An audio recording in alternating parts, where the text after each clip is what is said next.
Now I'm going to say hi to our next guest, Heiko Khoo. Hi. I'm excited to have you here with us, and it's great that you were so patient to stay with us for, through this little period of extension that we had with the previous guests.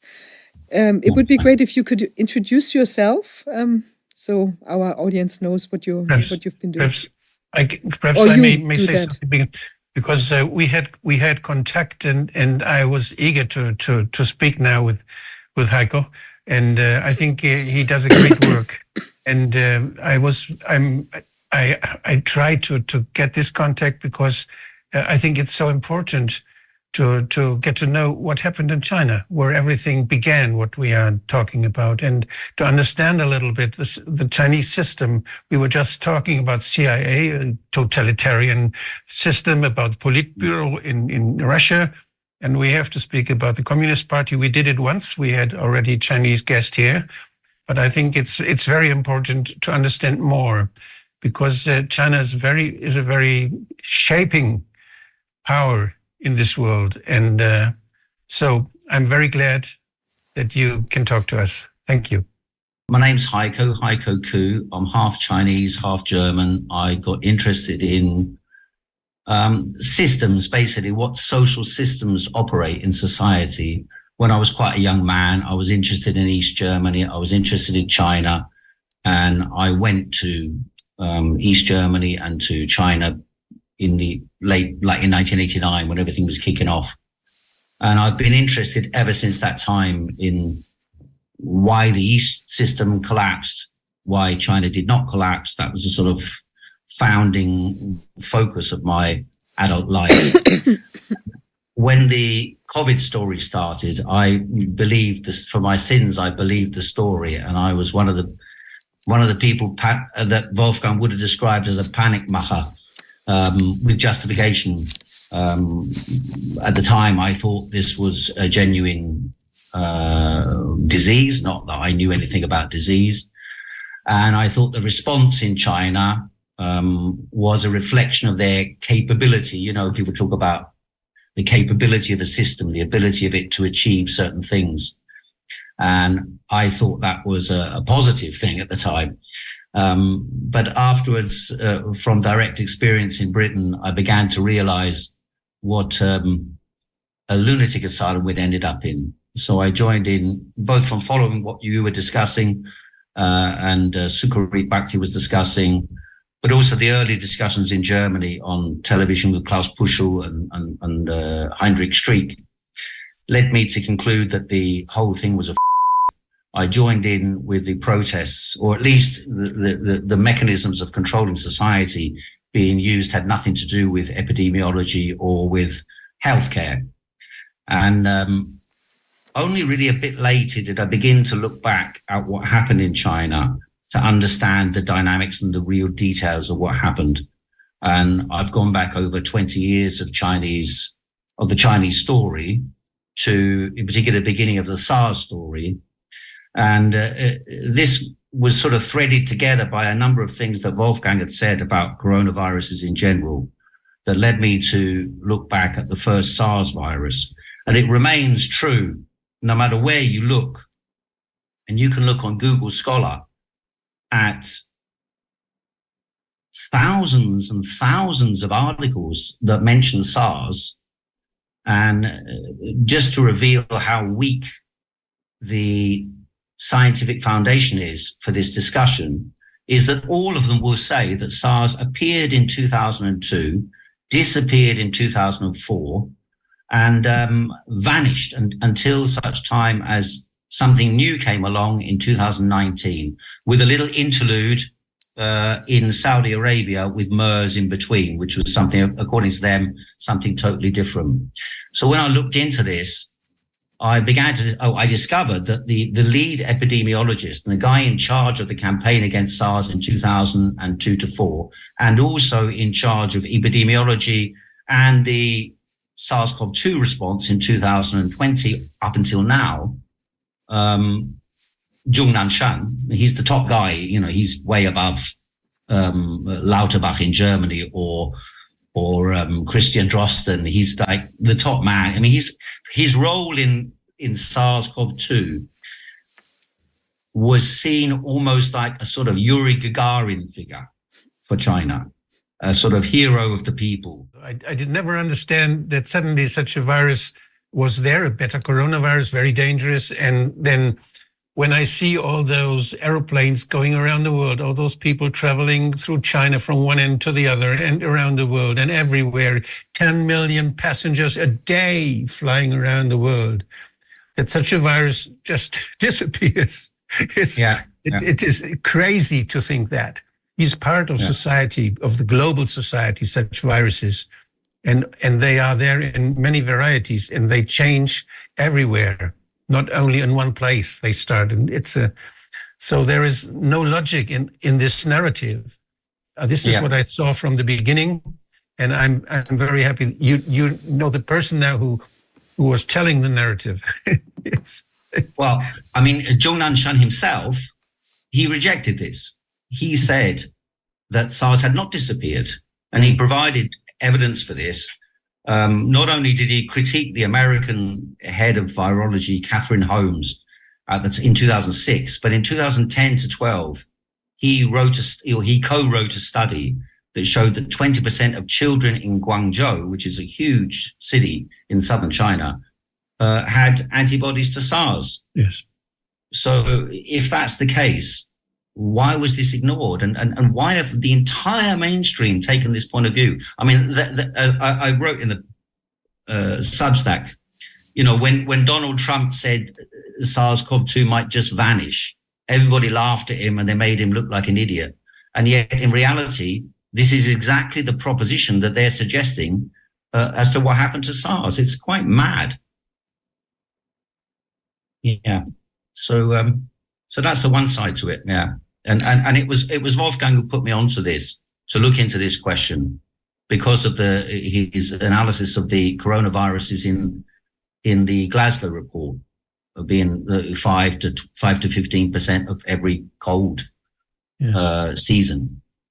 Do we know this Dunang Chang?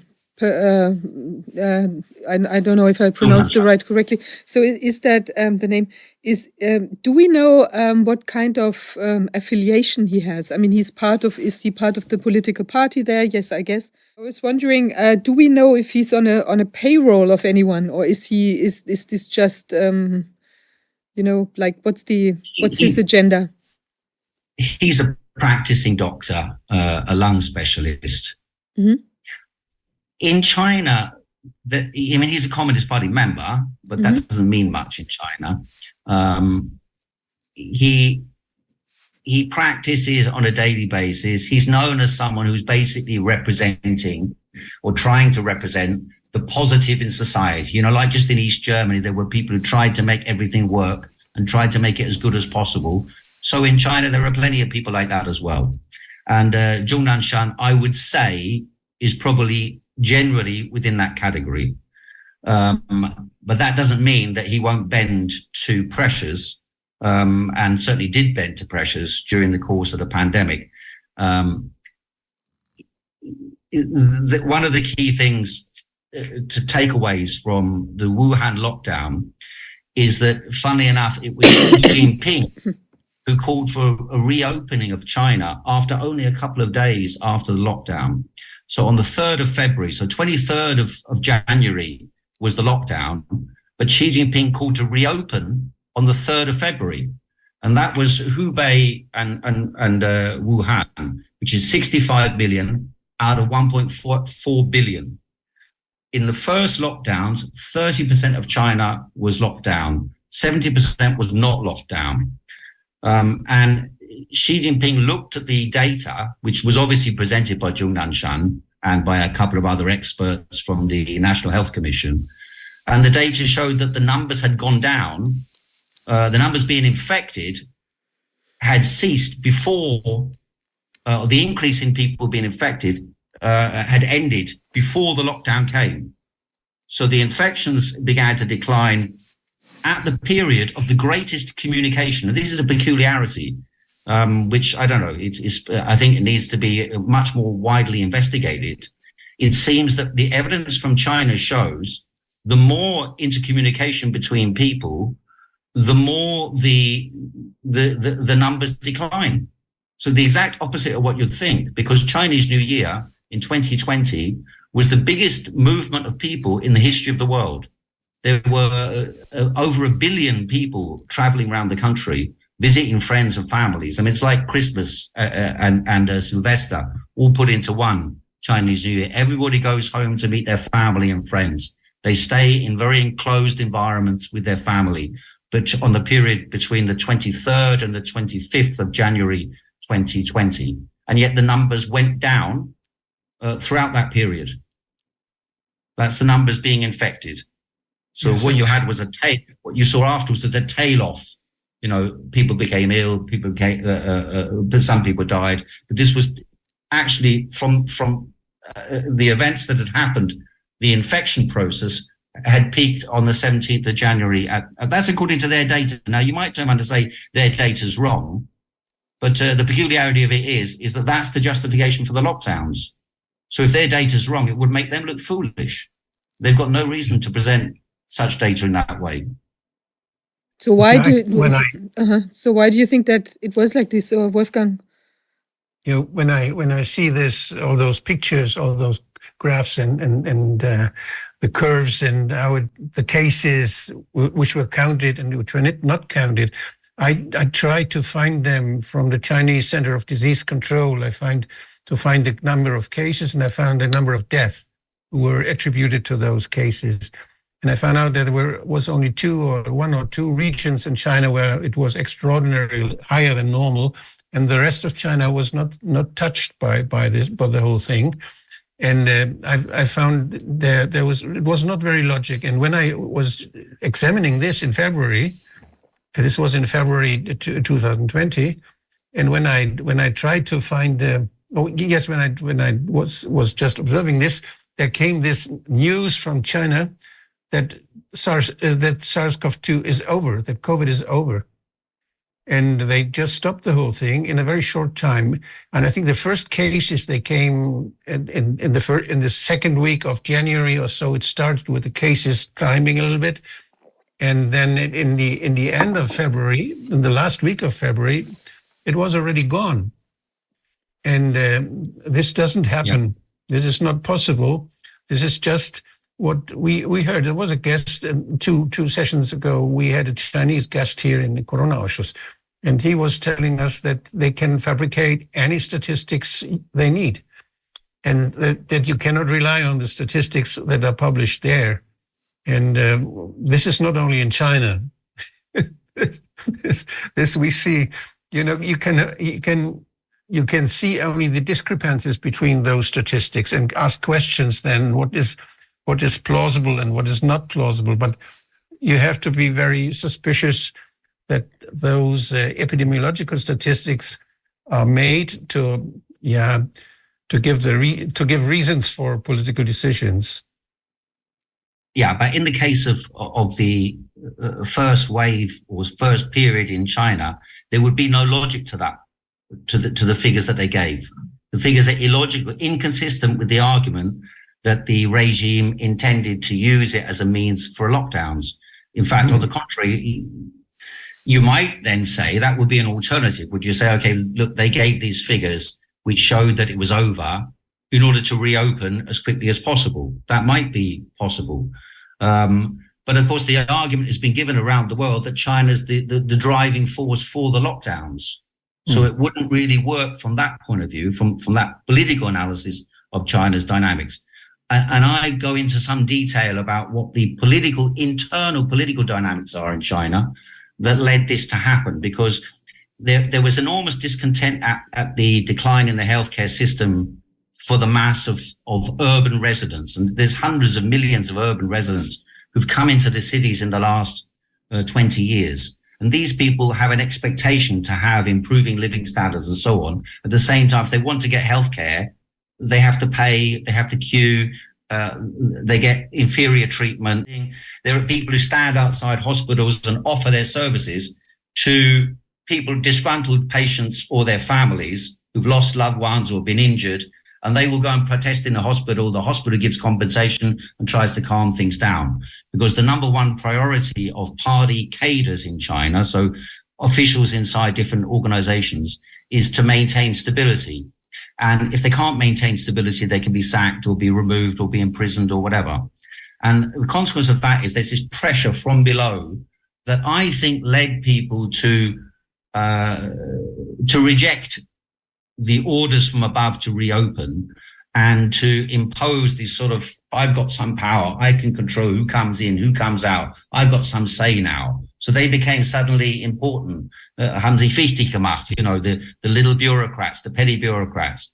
And there's a reflection of this. If you think back to, remember, the Cultural Revolution. During the Cultural Revolution, sometimes for good reasons, but in practice, what happened is that many people who were fighting against the bureaucratization of society would turn this into a weapon against anybody who disagreed with them. And so you had this, if you like, a grassroots movement to try to gain some authority and power.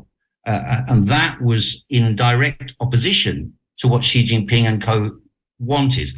And I think, there was a report published by the Chinese government in June 2020, and it was, I think it's June or July, I can send you the link to afterwards, and it basically said, well, we got the death toll from SARS-CoV-2 or COVID-19 to below that of normal viral pneumonia. And I think that's the benchmark they considered. If it was below normal viral pneumonia, why should we bother about it? And then the consequences that you mentioned there, stopping testing, not bothering, just leaving it, how are you supposed to distinguish between COVID-19 and some other pneumonia? And so the consequence of that was then they just diminished it then. But having said that, the lockdowns in 2022, again, must have come from this grassroots from below, this type of grassroots bureaucratic pressure from below, because it certainly wasn't coming from Xi Jinping. And the numbers don't, nor from Zhong Nanshan actually, but the numbers don't back up what they were doing, you see. 95%, 97% in 2022, 95, 97% asymptomatic and nobody dying, so, or at least officially dying. And again, you can say, well, the figures are wrong, but these are the figures they're giving, and the figures they're giving aren't backing up the actions they're taking. And do you have, do you know from inside China, like what people say, if there were maybe like more people dying than were officially admitted?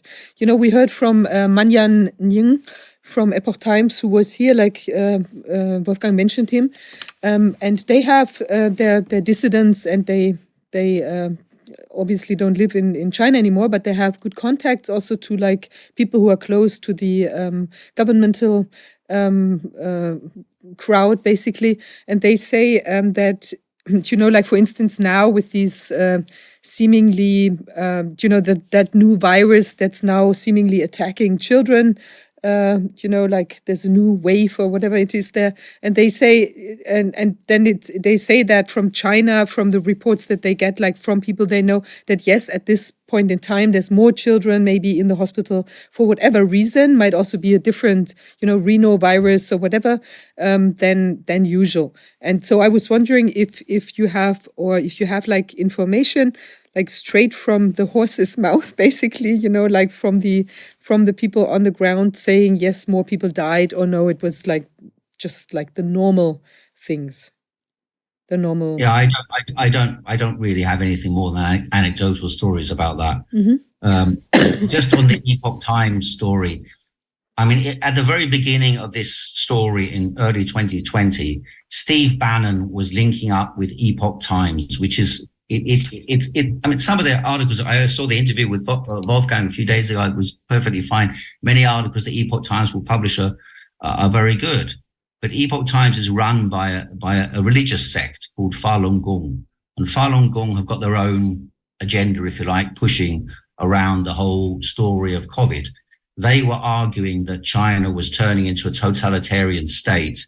Some people might think it is that anyway, but I don't think so. And that the lockdowns were, if you like, a product of China's totalitarian state linked in with its bioweapons weapons program, and it was some kind of bioweapon unleashed by the Chinese state against the people. And so Epoch Times have got their own agenda on all these things. It doesn't mean you shouldn't interview them or discuss with them. I'm just saying that they have their own specific interests involved in this. I think it's more of you have to consider the scale of China, 1.4 billion people. When people get in a panic, and they often do because they don't trust many of the stories told by the government, and they don't trust many officials, is that they will then panic. And when panic spreads, then officials who are in control of an area where panic breaks out, they will feel under pressure from above that they're next on the line, so that they have to do something, even if the reason they get attacked may be false. The people might be doing something good, actually, as a local official, but nevertheless they'll come under pressure and be removed. It's the political dynamic in China. You know, on the one side, in the Western world, we have democratic parties, and so you can, in theory, if you've got a problem, you can call an election and then you remove the political leadership and you have a bit of leeway, a bit of space before the next, if you like, corruption scandal emerges or political representatives are removed. In China, they don't have that option. And therefore, the way they play it is between central and local.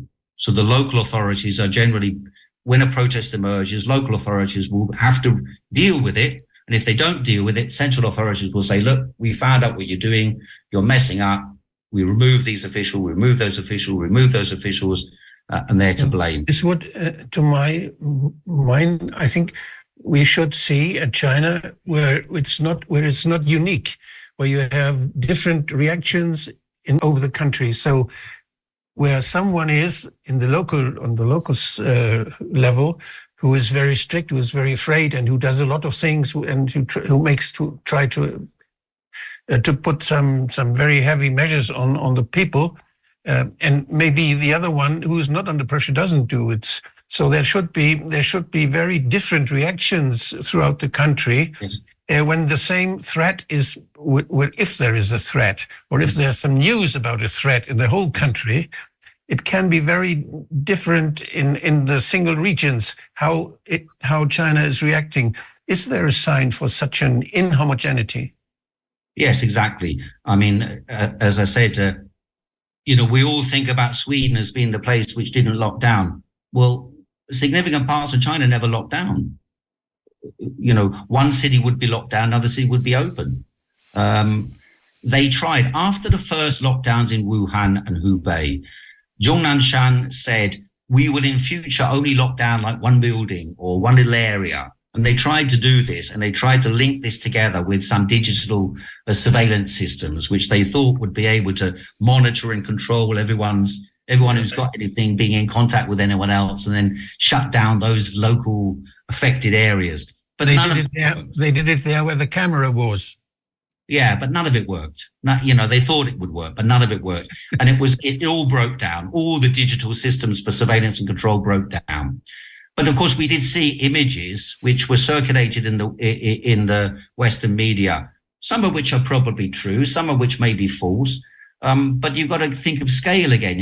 Is some idiotic hazmat-suited residence committee member angry with whoever, one neighbor, maybe for whatever other reasons they're angry with that person, and they go and harass them about COVID? It's an excuse for them to harass that person.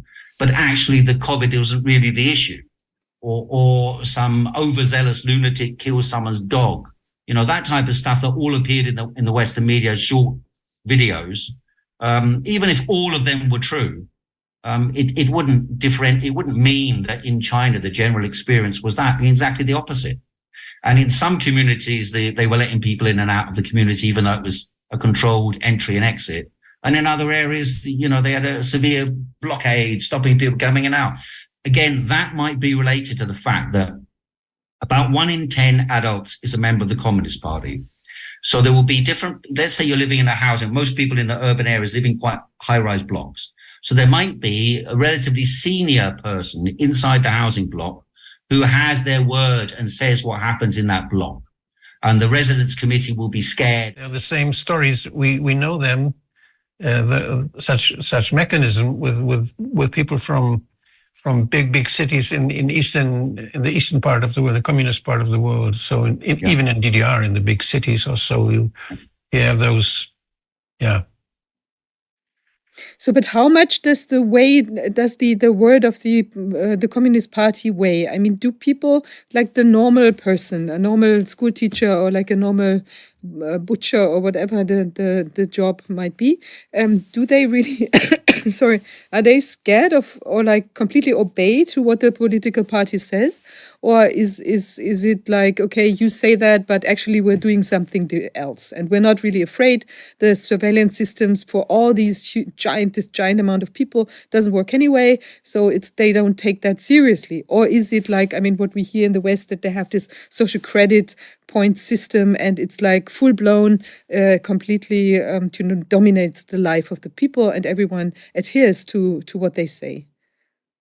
Yeah, most of the social credit system is applied to businesses, because in China, as in all the East European countries in the past, you didn't have private businesses before. So once they opened up private businesses, there was enormous amount of corruption, theft, scamming, fraud, and so on. And there was also big quality control issues. So, someone could just make something and they'd sell it. Of course, you don't have selling anything. Any booze they want to make, they can sell. Any drugs they want to make, they can sell. So there had to be some regulations. And when it was central state control of everything, then, of course, the regulations could be applied internally. But once you had private enterprises, small and large scale private enterprises operating, some mechanism of control over what they're doing had to be developed. And what they developed was the social credit system. In England and in Germany, some of the more hysterical people would have been having like cheering people for being named for going out or having a party. They did that in England, for example. There were police breaking into people who were, playing table football or having a party of 5 people, and they would put it on the news. And in China, there was a little bit of that at the beginning, in Shanghai and I think in Wuhan. But then the newspapers, on the issue of masks, on the issue of gatherings, and on the issue of breaking the coronavirus regulations, said that none of these things should be subject to social credit because it would undermine the functioning of the social credit system. So they want to give this social credit system authority to be a means for developing the credit system and developing reliability of products and services. And if it's applied to COVID issues, then it couldn't function. So that was the approach. Xinhua issued a statement saying this should never be applied to COVID regulations. So, for example, there was also discussion in China about masks. So a number of children who were doing sports wearing masks, 3 of them died. I think they were all in Beijing. And when that happened, there was outrage on the internet, people screaming and shouting, how can you let our children die like this? And again, there was a discussion in the news and in press conferences by the government, where people said, well, you can't force people to wear masks, So they didn't force them to take vaccines. And the vaccines they introduced were not the mRNA vaccines. They were traditional vaccines. They probably don't work very well, but they were traditional vaccines. There was no attempt to bring in the mRNA. There was no mandate for vaccines, a couple of local mandates, but no more than that. And the government, Xi Jinping, to this day, no one knows whether he's been vaccinated or not. Whereas in England, the Prime Minister was sitting there taking the jab in his arm. So it's about balance of forces in China. It isn't the case that people are all scared of the Communist Party. The Communist Party, for them, represents perhaps their neighbor or their uncle and so on. It doesn't necessarily mean some machinery of power and authority. Misuse of power is more associated with government, local government. So with specific authority is messing your life up. That's the people who are blamed for things. Rather than the Communist Party as a whole. I think the Communist Party as a whole, most people are supportive of the Communist Party. It's if you like, what they've grown up with. It's like perhaps in Italy in the past, the church.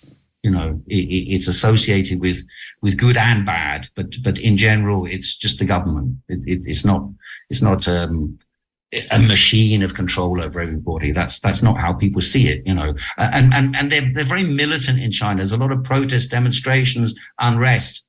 Let me give you one example. There are these people who last time I went there were these people with a red armband on their arm, and then when you go past on a bicycle and you go in the wrong, you cycle in an inconvenient way, they might blow their whistle and shout at you. But if an argument breaks out between the cyclist and the official, huge crowds will gather around them and shout at the official. And so it's about the balance of forces. You've got to understand this is almost like, the confidence of the working class, of the urban masses in China, is similar to the confidence of the urban working classes in the late 1960s in Europe. And they were very confident at that time. Big protest demonstrations. People felt sure about that, we're advancing, we're progressing. We can have culture, we can have music, we can have theatre, we can have, their independent activities. That really is the type of psychology of hundreds of millions of people who've moved to the cities in China in the last 20 years. They're a very confident layer of people, very militant, and they don't take crap from anybody. And is there a push toward maybe like introducing new political parties or like lobby groups or something like that, to kind of push the system into a different direction? Or is that like out of the imagination of people? Yeah, the political parties is out of the question. I mean, there are political parties that are different to the Communist Party. They're the same as in East Germany, Blockpartei. Mm-hmm. So the Blockpartei is in alle Verbund. They're all connected directly to the Communist Party. And then there are organizations, trade unions, women's groups, this sort of thing. Then there are NGOs, which are often linked with foreign interests. And they have been clamping down on them. But so, for example, there's something called the Workers and Staff Representative Council. And the Workers and Staff Representative Council is an official legal institution that allows workers in any workplace to elect their managers. Now, in practice, the managers are generally selected from above and appointed.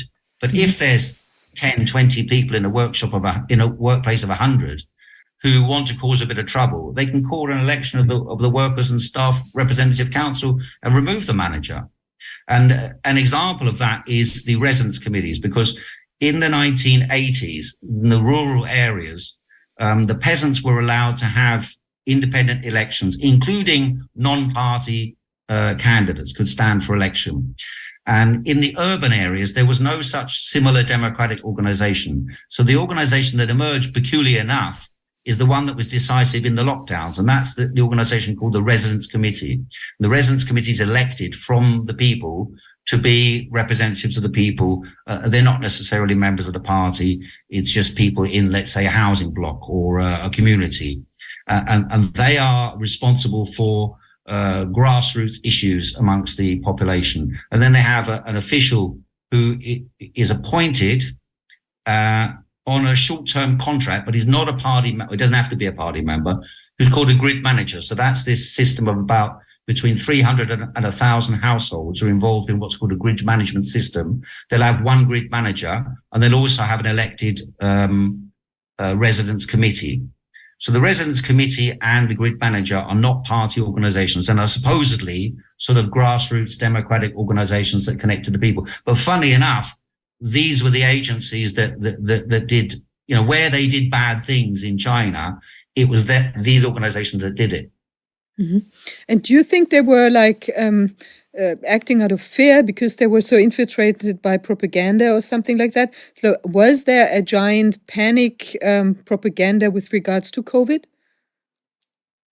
Yeah, no doubt there was, and it was exacerbated, of course, when one thing was to have Wuhan and Hubei, but then when the rest of the world copied this, and the Chinese appeared to have done well, and the rest of the world wasn't, and they were open and we were closed, then of course everybody was genuinely thinking, oh, well, they must have done so brilliantly, they achieved, and for the whole of 2020, China was more open than the West, and so after April, China was more open than the West, and until December there was a one or two, or there was a little one in Xinjiang, and then there was a small one in Xi'an, I think it was. And then otherwise, for 2020, there was almost nothing in China. And they had this famous, in the summer, remember they had this big war in Wuhan. They had this big party in a water park. And everyone was saying, well, how can they do that? And we can't do that. And so this is another consideration. Many thousands of scientists and doctors in China got their training in the West and were linked in with the belief that Western pharmaceuticals, Western epidemiology, Western pandemic control measures are all the bee's knees. These are the things we need to copy. And so there's a whole layer of these intellectuals who work in hospitals and work in institutions and work in private organizations who carried the sort of Bill Gates story on their back and thought, and they were pushing for mRNA vaccines and this type of thing. So there's a big layer of people like that. And then there's also an old guard of people connected to the older generation who believe in Chinese medicine, who don't believe in taking vaccines. And at one time it was reported that they wanted to push vaccines on the Chinese old people. And the Financial Times, I mean, it doesn't mean it's accurate, but they made a reasonable statement which said, this would go too far even for Xi Jinping. If he tried to force the old people to take vaccines, this would cause a giant rebellion. So it shows you a different psychology and balance of power in China in relation to these questions than there is in much of the Western discussion. And how deeply is China involved in this Great Reset idea? Because that seems to be, I mean, okay, so basically like Klaus Schwab or like whoever is really behind this idea, it seems to be, it's pushing into some sort of socialist or like, all the same kind of project. Basically like for some people are just, are the crowd, and that's been, kind of molded. And the other ones, of course, there's superiors, but it's like the question is China part of that game, or do you think they're like an opponent to that? I think they're playing their own game. They don't listen to what Klaus Schwab says, except as a means of schmoozing, of making contacts, of discussing with people, maybe do some investment projects. I don't think there's any direct connection. I mean, if there was a central theme in the West behind the lockdowns and behind it, was the pharma industry. The pharma industry in the West and the pharma industry in China, they collaborate, but the very fact that they didn't take mRNAs, even though they were offered the technology, says a lot about they calculate what would the risk be if we took this. What would it mean for us? And the sort of old guard would have sat around in Politburo meetings and said, what they won't say to the public, or they said to themselves, we're not having this. What if it goes wrong? If you push this thing and it goes wrong, and we've taken their medicines, how will the people react? And they err on the side of caution.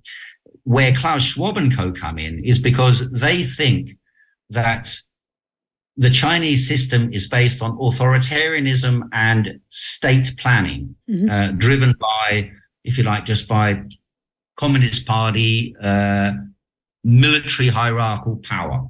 So they think this is what drives China's development. And much of the world could be driven in a similar way. If only we had the powers to carry out changes in a similar way to the way the Chinese do. Whereas in the Western world, it's private ownership. So the big companies in the West, it's all big pharma, big tech, big finance. It's all private, profitable or private profit-seeking companies trying to scalp the state sector, to milk the state sector, just like the military-industrial complex did in the past, in order to finance their profits and power.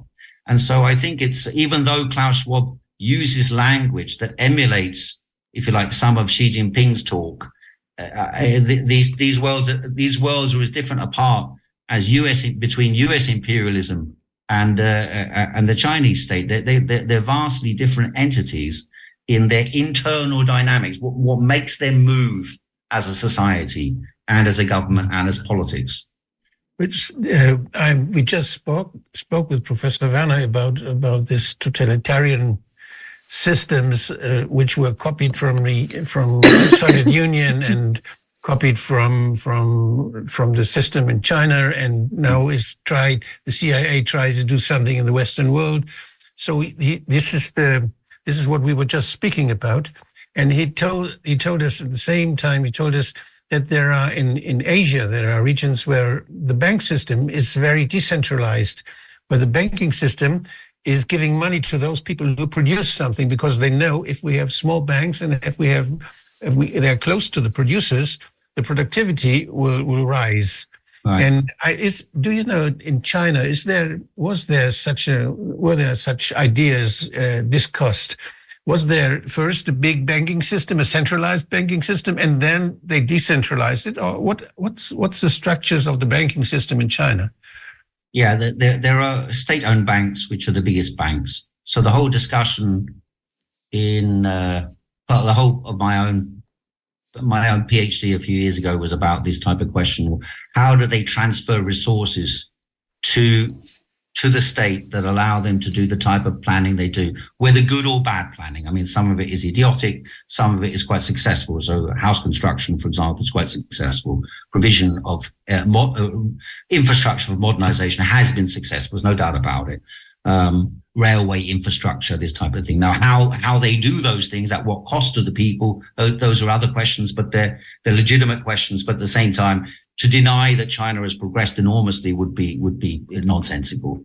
But the key factor in small banking, actually, in China is not really banking at all. It's people lending money to each other as friends and family.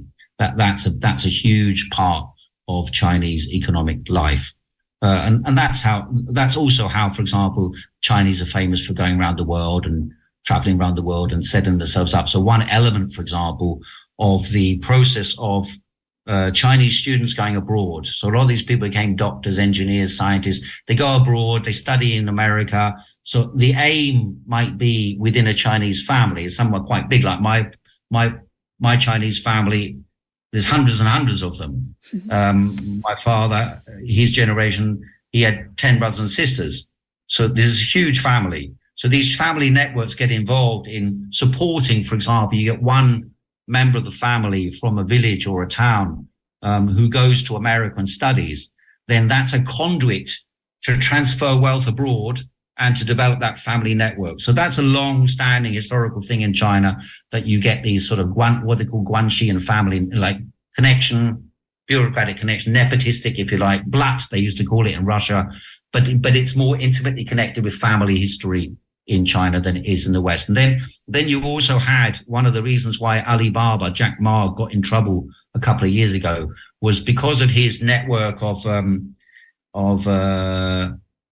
corporate connections. Like he runs this whole Alibaba. It's sort of like an eBay come Amazon. It's sort of everything, and also industry. So you can go on Alibaba and you can get buy a machine to make machines, but you can also buy 20 gloves, and so it became a very gigantic corporate entity connecting together all the private and state entities.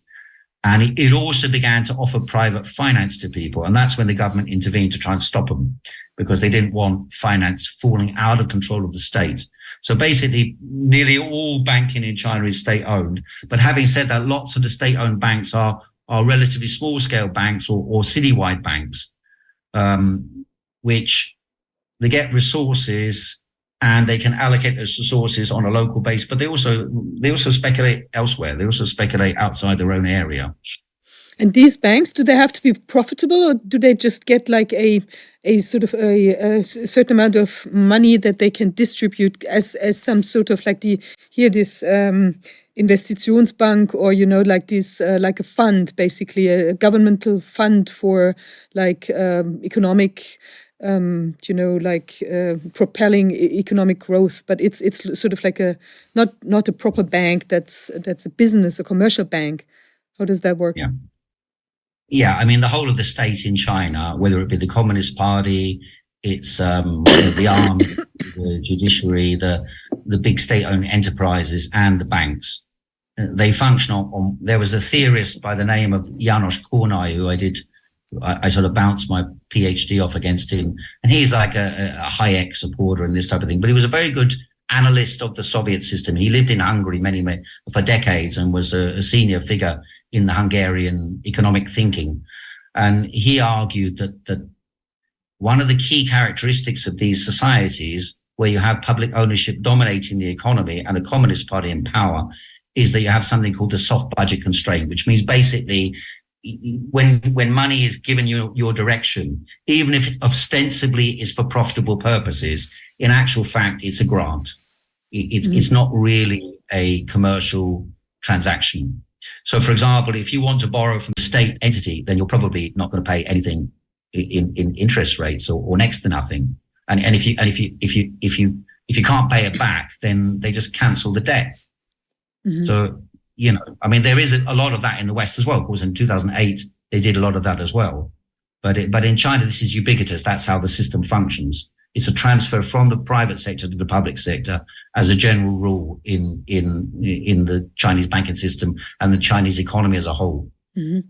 Yeah, here it's more that you get like a certain percentage. For instance, I mentioned the Investitionsbank, like in, the state-run kind of bank, and then you'd maybe get like 20%, non-refundable loan or so that you can, just take if you pay a certain amount, they give you something in addition or something like that. But it's not like 100% that you then finally say, oh, just forget it. You don't have to repay it or so. And what's the, in your point of view, like, or from what you know, like what's the dynamic in the Chinese economy at this point in time? I heard it's not going so well at this point, or is that what you say? I mean, there is more unemployment than there used to be for a long time. Obviously, the global economic crisis has affected China. They've had to internalize it or focus more on the internal economy. And whereas before there was a lot of emphasis on export production. Now, like in 2010, for example, when I went to China, you could go around Beijing and you go around the shops there, and there wasn't much of the goods that you get sold in the West that are made in China. Not much of that was for sale. That changed over the last 13 or so years. And so a lot of the goods that used to be produced for export are now on sale inside China. And there was a big boom in the economy, a big rise in living standards for hundreds of millions of people. But at the same time, after COVID, there has been a big economic crisis. A lot of the middle classes are suffering. They were doing extremely well, and then suddenly they're no longer doing so well. So a lot of these places, for example, you'll have seen these cities that are half empty or something like that. What it was a lot of middle class people, they didn't have anywhere to put their money. So they put their money in property, and they would invest in properties that were not yet built. And so a lot of these properties schemes have gone south. And these people then no longer going to make the money that they were intending to make. But in general, that won't harm the ordinary people. The really poor people are not affected by that. So I think the living standards in general are still going to continue to rise, and the economy will continue to grow. In the last 30 years, people have predicted the collapse of China every year, but it's never happened. And that, my contention is because they have, at least in the economic sphere, they have a relatively good balance between public and private. The public sector dominates the economy. There are negative elements to that, of course, because it means you can make big mistakes and they can be amplified. But on the other side, it also means that they've been able to achieve development goals which surpass any comparative part of the world, not only now, but in history. And when we remember these large protests before Corona, there was, I think it was Hong Kong or Shanghai, or where there was a huge amount of people being not pleased with the government and these things. That has died down because of the Corona situation. And how angry are people still, or how big is their push for change? Is there anything or nothing? Yeah, the protest you refer to would have been the Hong Kong protests. Yeah, Hong Kong. Hong Kong protests have a unique characteristic, and that is that they're associated with the history of imperialism and of Britain. And as far as the mainland Chinese are concerned, any attempt like that is considered to be, if you like, a national humiliation. So the mainland Chinese will not support the Hong Kong protests.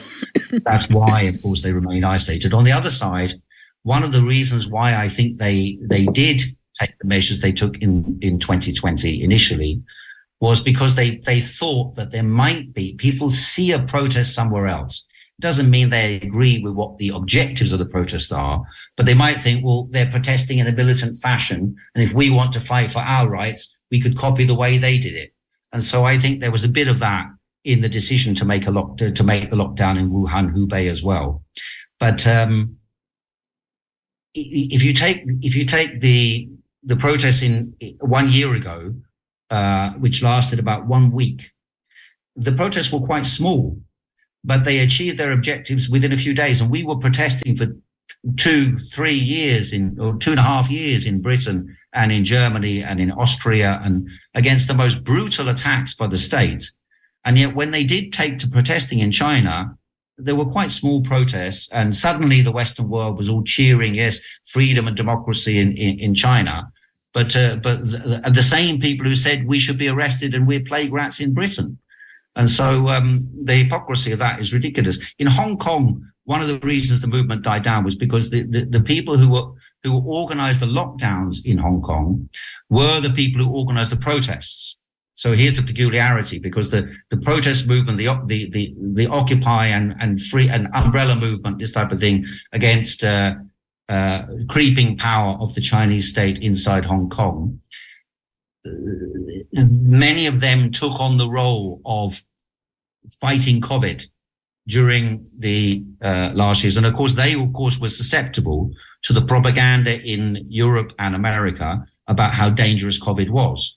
And so Hong Kong supposedly had one of the highest death rates in the world, which I think is cooked up in the same type of way that the British statistics are cooked up. You know, you die within 28 days of a test, then you must be a COVID death. I don't think the death rate in Hong Kong was anywhere near what they claim. But the protesters in Hong Kong turned into COVID community organizers. So this is kind of a negative inversion of what you'd expect. But in general, but the key thing there is then again that the Shanghai protests and the Urumqi protests in November, they lasted 1 week, and they had some students, they had a lot of workers in Guangzhou and also in Wuhan who took to the streets, and they're much more militant, just tore down the barriers, marched on the streets. And once they saw that, the government capitulated, and it capitulated immediately. Within a few days, the whole thing was over.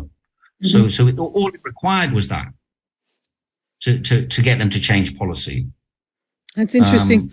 And do you think there's a lot of sort of astroturfing going on in China? I mean, is there controlled opposition that's, is jumping on certain topics, and then maybe could there also be like a sudden move of the government? Okay, we give in, we do, we do something completely different, and then everyone's happy again, and you have like NGOs that are kind of fake, or is that a topic in China, or do you think that does? I mean, I guess that also exists. I mean, we can see that in Germany, also in the measures critical scene, the resistance sort of to the changes, or like the attacks on the basic law, basically, our human rights. Then you have like people, whatever, like in, and then you look closer and, it's maybe like has connections to whatever entity, or, we don't know yet what's going to turn up, like maybe from a historical point of view, people are going to look back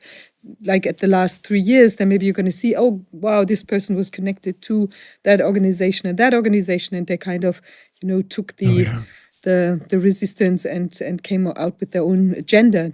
What do you think is the Chinese situation?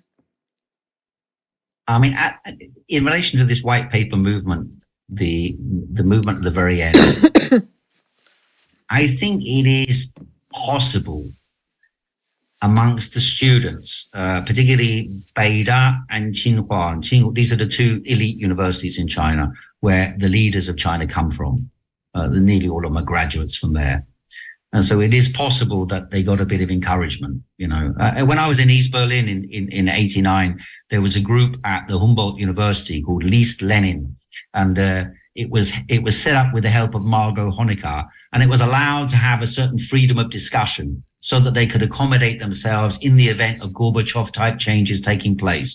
So they tried to create a little layer of the intellectuals who would engage in debates and discussions that could then become sort of focal points for alternative views to emerge. And so there might have been a bit of that around the anti-lockdown movement at the very end in China. It might have been encouraged. I don't know any evidence for that, but just the correlation between Beijing and Tsinghua universities, and in other words, a layer of the elite in China taking to the streets and protesting.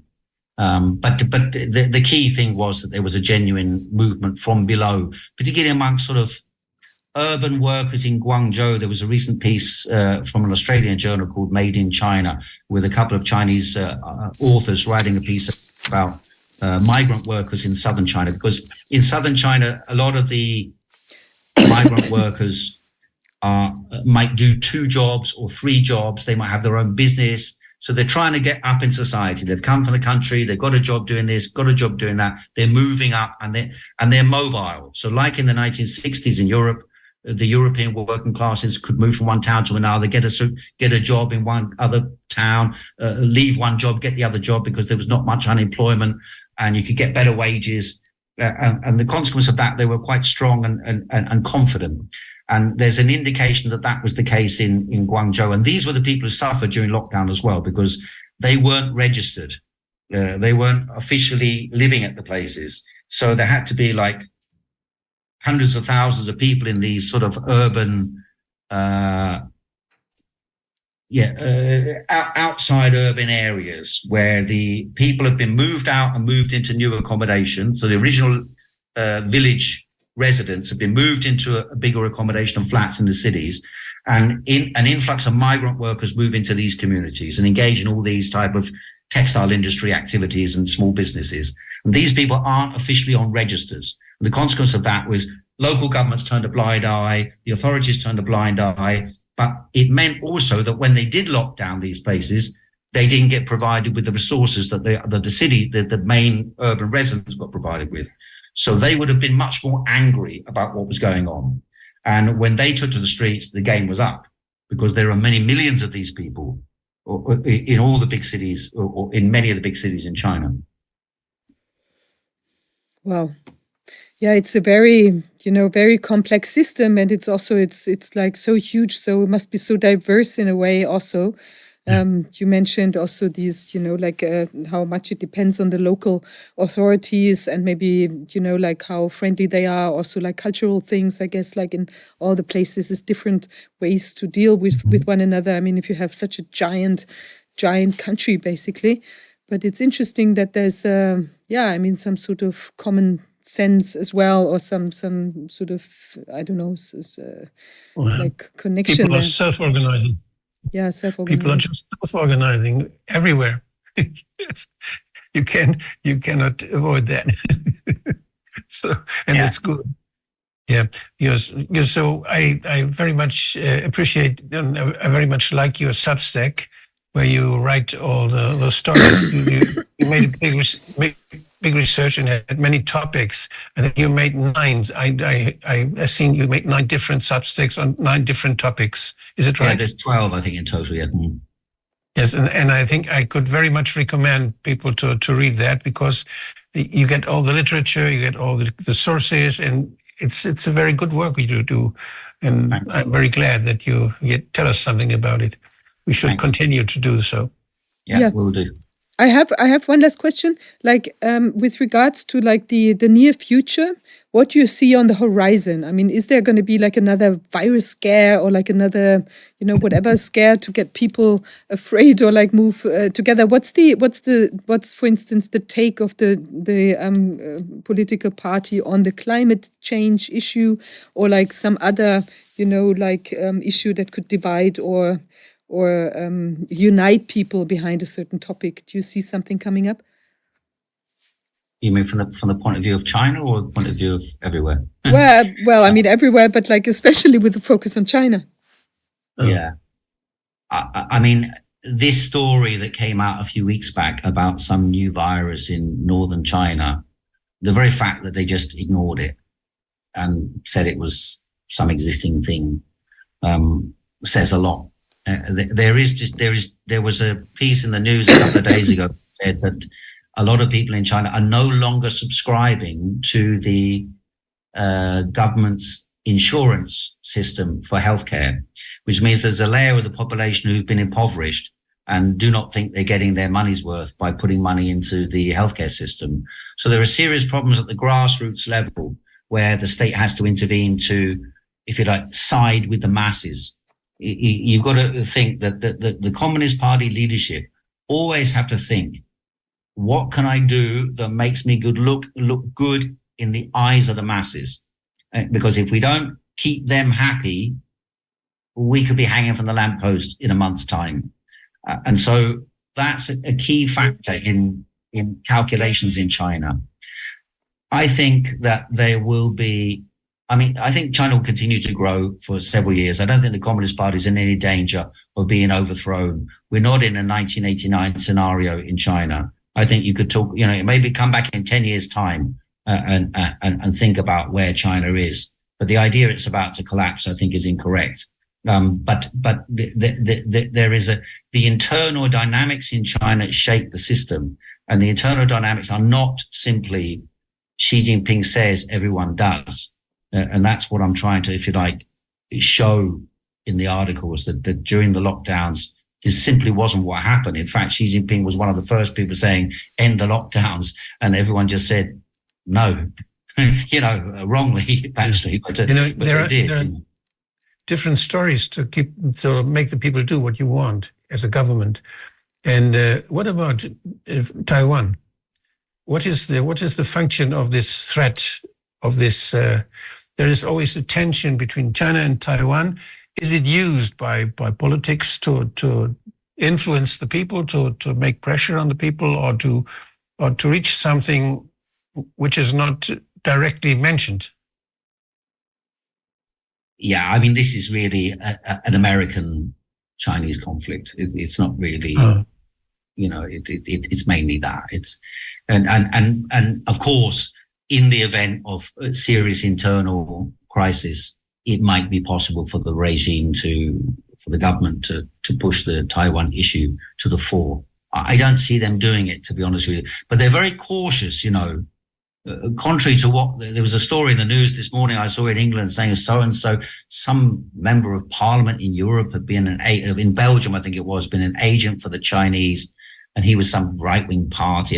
The Chinese are very bad at this type of stuff. When the Soviet Union was around, they had the Communist Party in one country or another country would do the bidding of the Soviet Communist Party. The Chinese doesn't have anything like that. They don't have any instruments of control. People say, they got the Confucius Institute or these really are very weak institutions that teach languages and encourage people to go on trips to China. There's very little direct influence other than the economic influence. The economic influence is significant because, of course, they're able, for example, in countries like South America or in Africa, to make a big difference economically, and that's how they win friends and influence people. But it's mainly on that type of way. The Taiwan issue, I personally, I don't think there's likely to be a war. Okay, but I didn't think there'd be a war in Ukraine, and I didn't think there'd be a war in Gaza. So it doesn't mean it can't happen. And certainly the Americans, if you look at John Mersheimer, for example, talking about Ukraine and talking about Gaza, and even you listen to Robert Kennedy, all of them are saying, well, we need to stop fighting the Russians. We need to stop because we need to fight the Chinese. And I think that's just back to the roots of imperialism. I don't see anything progressive in fighting the Chinese. Well, yeah. Well, thanks so much for this analysis. And yeah, I think it's great. We're gonna also link your Substack to our in our archive. We have to update and put everything in there. But then also that's going to be in there, and so people can read and follow your work, which is amazing, because it's very tough from the outside, I guess, to get like a closer insight. Thank you guys very much, particularly Wolfgang for his analysis from the beginning, which I didn't listen to. I should have, but it kept me sane and understanding, to get a proper understanding what was going on. So thanks very much to you guys. You've done sterling work. Thanks so much. Thanks so much. Thank you. So we'll stay in touch and then, follow your work.